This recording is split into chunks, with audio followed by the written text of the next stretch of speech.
Hello, everybody. I'm Andrew with Textile. You can find us at textile.io. I'm really excited to be here today with Carson Farmer to share with you some work that we've been doing to make it easy for application developers on Ethereum or Polygon or Near make use of permissionless storage on the Filecoin blockchain directly with their native application. So that means that you can build a native dApp or NFT or smart contract that can store data on Filecoin and access that data over the IPFS network with nothing more than your native wallet. This system is currently running free for you to use, and we think a lot of cool things will be built on it. So with that, let me kick it over to Carson. Cool, thanks, Andrew. So what are we talking about here? Bridges are shaping up to be a really powerful open protocol and concept for providing permissionless Filecoin storage to blockchain users and applications in their native token. And so what I mean by that is you and your users can actually start storing data on Filecoin from any blockchain that we support without any conversions, signups, developer tokens, or secrets or anything like that. And so I want to go through a little bit of what these bridges look like and how we're building them. So we're building a Filecoin bridge for just about every blockchain that we can get our hands on. And so right now that includes Ethereum, Polygon, Near, and insert your favorite blockchain here soon, hopefully. So for those who aren't familiar, Filecoin itself brings a lot of the best parts of the IPFS stack, including verifiable data, peer-to-peer data exchange, deduplication, and a lot more. And so essentially we can create a lot more secure data storage layer for decentralized applications and their users and their developers by bridging Filecoin with other blockchains.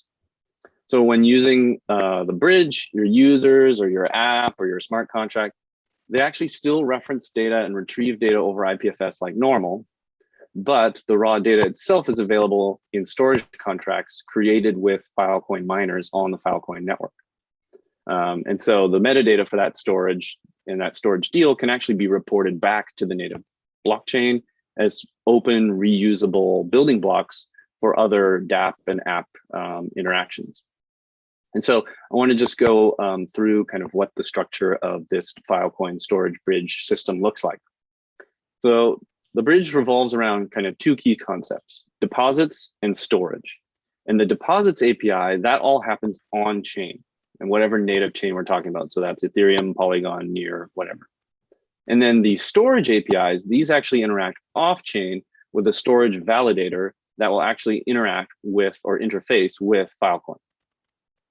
And so the validators, they handle things like compiling, batching, and deal making with the Filecoin network. And then they can report deal success back to the native chain. So we have our validators down here, which are connected to Filecoin storage. Along the way, data is actually cached in a highly available IPFS layer while the deal sealing and proving stages, which can be computationally expensive and slow, are underway. So this means that app users and developers, they have this sort of fast off-chain content addressable data available right away thanks to IPFS caching, while the slower provable and incentivized storage is making its way to the Filecoin chain. And then additionally, validators can provide things like indexing, mapping from a CID, a content ID, to the actual deal on Filecoin network, and a bunch of other things for on-chain apps and dApps. And so the way that this whole system works is basically dApps or users have to provide a deposit with the on-chain component of a validator.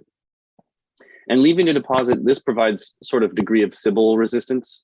So users looking to store data on Filecoin via a validator, they deposit some funds with the validator's contract proportional to the length of time that they'd like to keep storing data. So by default, this is about 100 GY per second, or a very small fraction of Matic per hour, or about a quarter Near for 10 minutes. These are the defaults, and they're configurable by the actual validator. Then after funds are expired, so the session is over, then they can be released by the user themselves, by the smart contract that initiated the session, or the validator. And this is a nice feature because this leaves a way for a user or a provider to release funds after a storage session is completed without locking funds permanently in the contract during a Filecoin proof process, which can be a bit slow. So then once a valid deposit is available in the contract, the app or user can actually then push data to the validator using the validator's stated API endpoint. And this is available via just a simple GET request to the smart contract. And this off-chain REST API simply takes files for upload and sends their bytes via the validator off to Filecoin for storage in preparation with the validator. The status of each storage request can be queried using its ID, and the storage process ranges from batching files together to preparing the storage deal, to auctioning the actual storage deals, to Filecoin miners, to actual deal making and success of the final storage on Filecoin. And so you can get status of this process along the way. And you can provide this back to the user, you can interact with the storage deal along the way, etc. The other on-chain component is the registry. And this is a logically centralized contract that actually stores a reference to all of the off-chain validators and their on-chain component or their on-chain contract. And to get into the registry, we are working on some new governance procedures for how that might look. At the moment, there is very few validators running, so it's a pretty simple process. But eventually, if you're interested in that sort of thing, I recommend you get involved in some of our governance meetings and interact with us that way. And links can be provided at the end of the session here. Okay, so what do these contracts look like? They're pretty simple, and that's done on purpose to make it pretty easy to implement these interfaces if you want to provide a validator. So the registry is very simple. It's just a way to add and remove providers to the registry. So the registry is a pretty simple implementation. It really only needs to expose the registry to add and delete and list validators. And only the current owner of this contract can actually mutate the registry, but any external caller can actually then query it. And as I mentioned, in the next phase of development, we'll actually be adding and removing some components for governance. The next important piece is the validator contracts. And these are similarly simple interfaces, and they can be implemented by anyone who wants to run a Filecoin validator node. So this is what the core interface looks like. And unlike the registry interface, the validator interface can be even simpler than this. It doesn't require that the contract is upgradable or that it's ownable, because these contracts were really under the control of the entity behind the validator. So it's a pretty lightweight interface. Some details do need to be considered when implementing the add deposit and has deposit methods. So ideally, deposits should have a linear relationship with session time, but ultimately it's up to the validator to decide what that looks like.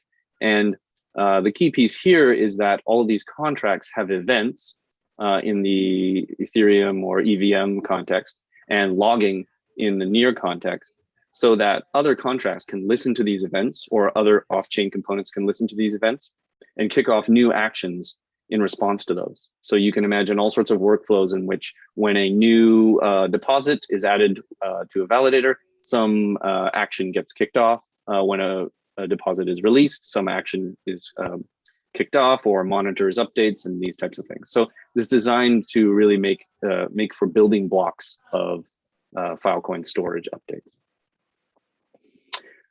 So how do you leverage these this sort of magical bridge to the exciting world of decentralized off-chain storage? That was a mouthful. If you're a contract developer, you could easily just interact with these contracts on-chain via cross-contract calls. You could deposit some funds directly from your app or service on behalf of your users or have your users interact. You can listen to deposit events and start reading on-chain activity. We've even started integration with the graph for doing things like indexing of the contracts. So you can start to really build expressive dApps that monitor Filecoin storage in real time and interact with that. But if smart contracts aren't your thing, we also have Storage Bridge, zero config, TypeScript, and JavaScript SDKs that make it pretty easy to interact with data that's coming from these on-chain components off to the Filecoin network in any blockchain-based app or service. So we have we have libraries for ETH storage, we have libraries for near storage, and these all should feel pretty comfortable to developers already familiar with pretty common ETH, Polygon, and near JavaScript libraries. So to show you kind of what that might look like, you can check out eth.storage, and you can check out the docs there, and it has all sorts of information about how you can interact with these libraries. If you scroll down to the bottom, there is a section on ease of use, and there's a live demo that you can interact with. And so if you click on that live demo, you get an option to check out the ETH and Polygon demo or the near demo. So I'm going to go ahead and click on the ETH and Polygon one. And that pops up the MetaMask to get me to sign and interact with this on-chain component. So here I'm working with the Ethereum Rinkeby testnet. The same contracts are all live and working on Polygon mainnet, testnet, and near. If you've got any specific chains you want to interact with, just let us know. And the way this works is basically we've just exposed a lot of those on-chain components for you to play around with. So you can deposit some funds, and I'm using a test MetaMask account here, and I'll just confirm that. And then I can choose a file to upload, and I'm going to pick my favorite meme here. And then I can upload that file to the Filecoin network. And it takes a second to send it off to a validator. And here I get back right away the IPFS CID. And so I can do whatever I would normally do with an IPFS CID in my app. I can display it via a gateway. I can store that off in my smart contract. I can do whatever I want. In this demo, it saves it down here to interact with. I can check the status of that Filecoin deal. So right now, the validator is batching that data with other CIDs. I can copy the CID there. And I can even open up a new tab. Oops. Ooh. And I can view it over an IPFS gateway, and it's all very magical and exciting. And so I can give you a quick overview of essentially what we're doing and how we're interacting with that, the SDKs, in order to actually produce that simple React app. So again, if you want to check out how to do this via our SDKs, eth.storage, near.storage, and the demo example I just showed you is available in this GitHub repo here. Now, I do want to mention that support for and keeping the storage fees free for the time being is actually provided by the Filecoin, Polygon, and Near organizations. So big thanks to those folks. If you want to get started, there's zero cost to you as a developer to get going on that. And storage deals on Filecoin are free for the time being. So what does that look like? Here are the main pieces of code or snippets of code that you would need in order to interact with the on-chain and off-chain components of the bridge system. So if you're familiar with Ethers.js development, we import the provider, and then really you're just importing a few extra things from Textile's ETH storage library. So the initialization function, and this is a helper function to request a sign in or activate MetaMask.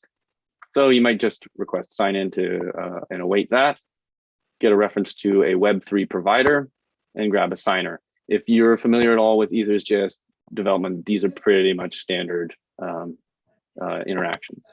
Then we simply initialize our storage session, and we get back a storage object. This storage object has a bunch of methods on it that allows us to add deposit, release deposit, get a list of validators, and then store files and get status. And that's pretty much it. We have a very lightweight API that we can interact with, and we can take file objects like native web file objects. So in this case, I create a simple blob hello world and make a reference to a file, and I'm ready to go. I add deposit, in this case, using the default deposit of about 1 hour's worth of session time, and I store the file. What I get back is the ID for the storage request and the actual CID. Now I've got that CID, it's on IPFS. I can do whatever it is that I'd normally want to do, add this to an NFT as an asset on for an NFT, display data via the gateway, whatever I want, and then get the status of that later on, maybe when my user logs back in. The near interactions are very similar. So just a sort of best practice wallet setup like you'd normally do if you're developing an app for near. You get a reference to the storage object, and the rest is pretty much exactly the same. And that's done to make it very easy to do cross-chain interactions and build very similar experiences for your users. So that's pretty much what we have to share with you today. Thanks very much for watching to the end of this presentation. If you have any questions, don't hesitate to reach out on Slack, Twitter, by email. And of course, we're always hiring. So get in touch if you think some of that stuff looks fun.